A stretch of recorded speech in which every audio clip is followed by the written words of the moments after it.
Hello everyone, so guys welcome to engineer Adda. My self रजत सिंह, आप सभी का स्वागत है इंजीनियर अड्डा के इस प्लेटफॉर्म पे। गाइज एसएससी जेई के एग्जामिनेशन जैसे जैसे करीब आ रहे हैं, आप सभी के दिमाग में दो तीन सवाल आ रहे होंगे। एक बहुत ही कॉमन क्वेश्चन जो सभी बच्चों के दिमाग में आता है वो ये है कि सर लास्ट टाइम पे हमारी जो पढ़ने की स्ट्रेटजी होनी चाहिए, जो सिलेक्शन के लिए जो हमारा अप्रोच है, उस अप्रोच में पीवाईक्यू सॉल्व करना ज़रूरी है, टेस्ट सीरीज़ देना बहुत ज़्यादा ज़रूरी है, न्यू टॉपिक्स को अब पढ़ें कि ना पढ़ें, क्योंकि दिन आपके पास, आपको भी पता है कि आज 16 तारीख हो गई और 16 तारीख के बाद अगर डे काउंट करें तो आप लोग फिंगर पे काउंट कर सकते हो डेज। लगभग लगभग आपके पास 20 से 25 दिन का समय है, लगभग 22 दिन का समय है बोल सकते हो। तो ये सारे सवाल जो हैं और किस तरीके से कहाँ पे फोकस करना है ये आपको कन्फ्यूज़न होगा। बहुत ही स्पष्ट रूप से सिंपल से शब्दों में आपको क्लियर करता हूँ गाइस कि किस तरीके से आप प्लान कर सकते हो। मे भी हो सकता है कि आपकी खुद की प्लानिंग जो हो आपको इफ़ेक्टिव लग रही हो तो उसको आप चेंज ना करें। जिसको लगता है कि हाँ एक अच्छे प्लान की ज़रूरत है आपको इस टाइम पे, ताकि देखो यार कई बार ऐसा होता है ना कि हमने बहुत ज़्यादा एफर्ट पहले नहीं डाले होते हैं, लेकिन लास्ट टाइम में थोड़े से सीरियस होकर हम एग्जामिनेशन को निकाल लेते हैं। तो बहुत सारी बातें जो हैं आपको ध्यान देनी होती है और उन चीज़ों को ध्यान दे के आप अपने सिलेक्शन को ले सकते हो। और प्री में सेलेक्ट होगे तो आपके पास फिर अगला पेपर 2 जो है उसके लिए आपको पूरा का पूरा डायरेक्शन, दिशा निर्देश जो भी आपको रिक्वायर्ड होगा वो आपको प्रोवाइड कराऊंगा इसी चैनल पे। गाइज आपको देखिए ध्यान से समझने वाली बात यहाँ पे क्या है, आपके पास एसएससी जेई के एग्जामिनेशन में पीवाईक्यू, मॉक टेस्ट और न्यू टॉपिक, इनमें से किस पे फोकस करें ये सवाल जनरली सभी बच्चों के दिमाग में आ रहा होगा। क्योंकि ऐसा कोई स्टूडेंट नहीं होगा जिसको लगता होगा कि सर मेरे सारे के सारे टॉपिक जो है ना वो क्लियर हो चुके हैं, अब मुझे कुछ भी नया नहीं पढ़ना है। ऐसा कोई बच्चा मेरे हिसाब से अभी नहीं होगा। सब कुछ ना कुछ टॉपिक करने के चक्कर में लगे होंगे। अभी कुछ टॉपिक ऐसे होंगे जो उनको अभी इनिशियल बेसिस पे उनको करने होंगे।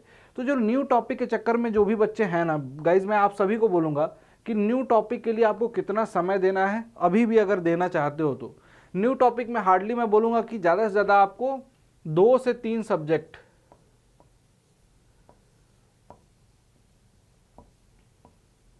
और 2 से 3 सब्जेक्ट में भी आप फटाफट वीडियो को फास्ट मोड पे देख के रिवाइज करो। ये नहीं करना है आपको कि 2 से 3 सब्जेक्ट बोल दिया तो सर एक एक करके आराम से धीरे धीरे लेक्चर देख रहे हैं, टाइम लगा रहे हैं। उसमें भी आइडेंटिफाई करना होगा कि मोस्ट इंपॉर्टेंट टॉपिक को आइडेंटिफाई कर लो और जहां से क्वेश्चन ज्यादा आ रहे हैं उन टॉपिक को सबसे पहले वन गो में कंप्लीट करना है। अब इस न्यू टॉपिक को कंप्लीट करने के लिए आपके पास दिन तो ऑब्वियस सी बात है बहुत कम है। टोटल मैं आपको बोलूंगा 16 से लेके आज से मतलब लेके 20 सितंबर तक लगभग 3 से 4 दिनों में आपको जितना भी पढ़ सकते हो न्यू टॉपिक उसको कवर करना। मैं क्यों बोल रहा हूं कि इसके बाद आपको नए टॉपिक नहीं पढ़ने हैं, कि गाइज हम लास्ट तक एग्जामिनेशन के 4 दिन पहले तक नए नए टॉपिक को पढ़ते रह जाते हैं और जो हमने पहले बहुत सारे टॉपिक को पढ़ा है उसको समराइज नहीं कर पाते, उसका रिवीजन नहीं कर पाते हो, जिसकी वजह से हमें लॉस हो जाता है एग्जामिनेशन में कि सर पढ़ा था लेकिन याद नहीं आया, ये फॉर्मूला याद आ जाता तो सर ये नंबर मिल जाता। कन्फ्यूज़न था, और कन्फ्यूज़न जब भी होता है किसी भी क्वेश्चन में ना वहाँ पे आप समय ज़्यादा लगाते हो। अगर वो क्वेश्चन आपका 15 सेकंड में सॉल्व हो रहा होगा वहाँ पे आप 1.5 मिनट वेस्ट कर दोगे, मे भी हो सकता है उसके बाद भी आपका आंसर गलत हो। तो गाइज समझिए इसको, 20 सितंबर तक किसी भी हालत में आपको जो भी आपको पढ़ने हैं पुराने टॉपिक्स, जो आपको लगता है कि थोड़े बहुत पढ़े हुए हैं, इसमें ये पोर्शन में वीक था, उसको कंप्लीट कर लेना है। जो बच्चे पहली बार सारा ही पढ़ रहे हैं उनको तो बस इतना बोलूँगा कि अपने फ्लो में जिस तरीके से पढ़ा है उस फ्लो में रिवीजन भी स्टार्ट करना है। लेकिन जिन बच्चों को लगता है कि ये 2 टॉपिक छूट रहे हैं, सर ये 2 सब्जेक्ट छूट रहे हैं, मेरे बिल्डिंग मटीरियल मेरा वीक है, बिल्डिंग मटीरियल में मैंने सीमेंट पूरा छोड़ दिया था, बिल्डिंग मटीरियल में मैंने ऑयल पेंट वार्निशेस छोड़ दिया था, तो मैं आप सभी को बोलूँगा कि गाइज वो टॉपिक छोड़ने नहीं है, वो टॉपिक अच्छे से कवर करना है।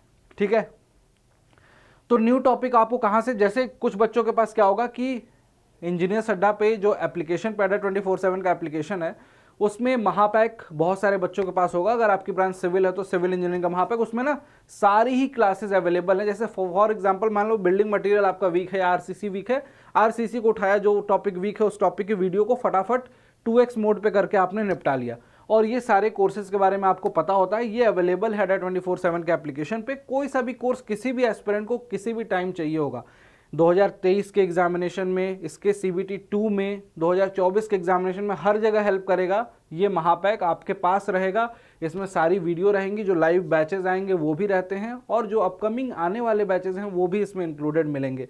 तो सारी चीज़ें मिलती हैं, जिसको ज्वाइन करना हो ज्वाइन कर सकता है। Y293 ये डिस्काउंट कोड का यूज़ करेंगे, मिनिमम प्राइस में मिल जाएगा।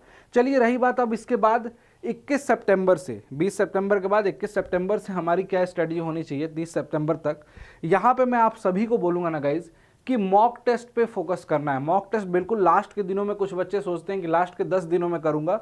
मैं आपको बोलूँगा मॉक टेस्ट जो आप लगाना है, आपको जो टेस्ट आपको प्रैक्टिस के लिए खुद से सॉल्व करने हैं टाइम बाउंडेशन के साथ, वो मॉक टेस्ट आपको देने हैं। कितने? 5 मॉक टेस्ट, 5 मॉक टेस्ट आपको खुद से देने हैं। 5 मॉक टेस्ट क्यों बोल रहा हूं? 5 मॉक टेस्ट बोलने का मतलब है ये 200 क्वेश्चन एक मॉक टेस्ट में होंगे इंटू 5, टोटल 1000 क्वेश्चन का ये मॉक आपको केवल ये बताएगा कि आपकी स्पीड कैसी है और एक्यूरेसी कैसी है। कभी नंबर कम आए किसी मॉक में, ये बिल्कुल दिमाग में नहीं आने देना है कि सर मेरी प्रिपरेशन खराब है इस वजह से मेरा नंबर कम आ रहा है।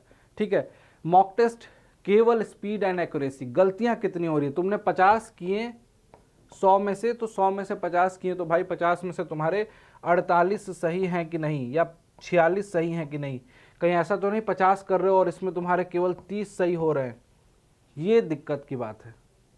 ठीक है, बाकी परेशान होने वाली बात नहीं है, बस स्पीड आपको मेंटेन करना है कि 200 क्वेश्चन आप टच कर पा रहे हो कि नहीं 2 घंटे के अंदर, 2 आवर के टाइम ड्यूरेशन में। ठीक, तो 2-2 घंटे की सेटिंग में आपको बैठना है और अल्टरनेट डेज पे 10 दिनों के अंदर आपको 5 मॉक टेस्ट, और साथ साथ में जो समय बचे, जैसे आज आपने प्लान करा कि भाई कल नहीं परसों मैं RCC का मॉक दूंगा, तो 2 दिन ताबड़तोड़ RCC के लिए पूरा रिवीजन कीजिए। ये रिवीजन प्लानिंग इसी में 10 दिनों में आपको करनी है।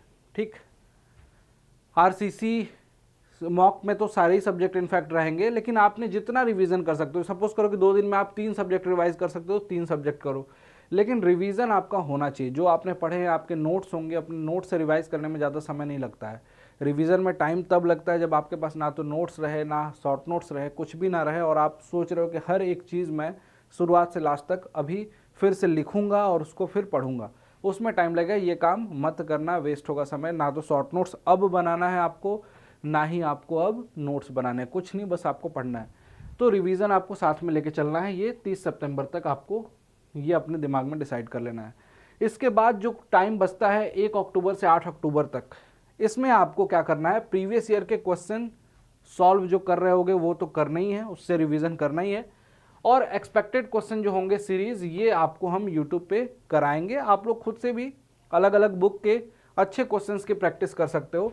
तो ये 10 दिन, ये 8 दिन बोल सकते हो, ये 8 दिन लगातार आपको क्वेश्चन प्रैक्टिस करनी है, लगातार क्वेश्चन प्रैक्टिस करनी है। ना तो इसमें सिंगल मॉक देना है, मॉक भी नहीं देना है। आप अगर पहले नहीं दिए होगे, मे भी हो सकता है कि कुछ लोग पिछले दिनों में नहीं दे पाए होंगे, तो वो दे सकते हैं भले, लेकिन आपको मॉक वगैरह नहीं देना है। क्वेश्चन प्रैक्टिस, क्वेश्चन कहीं से भी मिले क्वेश्चन प्रैक्टिस करनी है।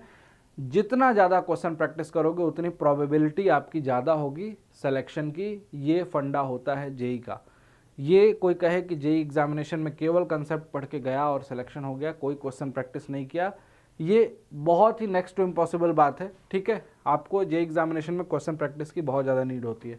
तो ये काम आप करिए। इसके लिए हमने आपको बताया भी था कि मॉक टेस्ट जो है 5 मॉक टेस्ट आपको तो इस बुक में भी दिए जा रहे हैं, इस बुक के साथ अवेलेबल हैं, जो कि आप अड्डा 24/7 के एप्लीकेशन पे दे सकते हो। और साथ साथ में इस बुक के अंदर आपको सारे के सारे PYQ जो लेटेस्ट एग्जामिनेशन हुए हैं ना, जितने भी पेपर, 2600 क्वेश्चन है गाइज, 2600 क्वेश्चन है इस पर्टिकुलर किताब में, और ये किताब अवेलेबल है आप सभी के लिए। अड्डा 24/7 के एप्लीकेशन से मंगा सकते हो अपने घर पे, या फिर फ्लिपकार्ट पे भी अवेलेबल हो गई है, कल तक अमेजॉन पे भी अवेलेबल हो जाएगी, तो वहाँ से भी ऑर्डर कर सकते हो। SSC JEE previous year civil engineering की ये किताब है, और जितने भी सिविल इंजीनियरिंग एस्पिरेंट हैं वो इस बुक को ऑर्डर कर सकते हैं। मात्र 349 रुपीज़ में आपको ये किताब मिल जाती है, और इनफैक्ट 345 रुपीज़ में अड्डा 24/7 के एप्लीकेशन पर मिल जाएगी।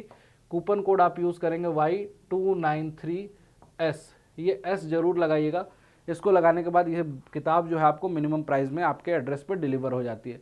तो मैं सभी बच्चों से बोलूँगा, जितने भी बच्चे हैं, चाहे मॉक टेस्ट लगा रहे हो, चाहे प्रिपरेशन कर रहे हो, या अपनी पढ़ाई कर रहे हो, या रिवीजन कर रहे हो, बस आपको ज़्यादा से ज़्यादा फोकस करना है क्वेश्चन पे, एमसीक्यू पे सॉल्व करना है खुद से। टाइम बाउंडेशन जरूर रखना है। ऐसा नहीं कि सॉल्व कर रहे हैं, सुबह से शाम हो गई और पता चले कि 100 क्वेश्चन ही लगाए हमने, ये प्रॉब्लम है। क्वेश्चन भले ही आप दिन में 100 लगाओ, लेकिन 1 घंटे में 100 लगाओ, ये कोशिश करना है, और इसी कोशिश से आपका सिलेक्शन भी होगा। पढ़ते रहिए गाइज, है ना। कोई भी डाउट होगा आप डेफिनेटली पूछ सकते हैं, कोई दिक्कत आए पढ़ने में किसी भी प्रकार की, बाकी हम सब आप सभी के लिए लगे हुए हैं, और क्वेश्चन की प्रैक्टिस यूट्यूब पे डेली बेसिस पे कराते रहेंगे। Thank you so much. I hope कि आपको आज की ये वीडियो अच्छी लगी हो। अच्छी लगी होगी तो लाइक ज़रूर करना दोस्त, और चैनल को सब्सक्राइब कर लीजिएगा। Thank you so much. Bye bye, take care.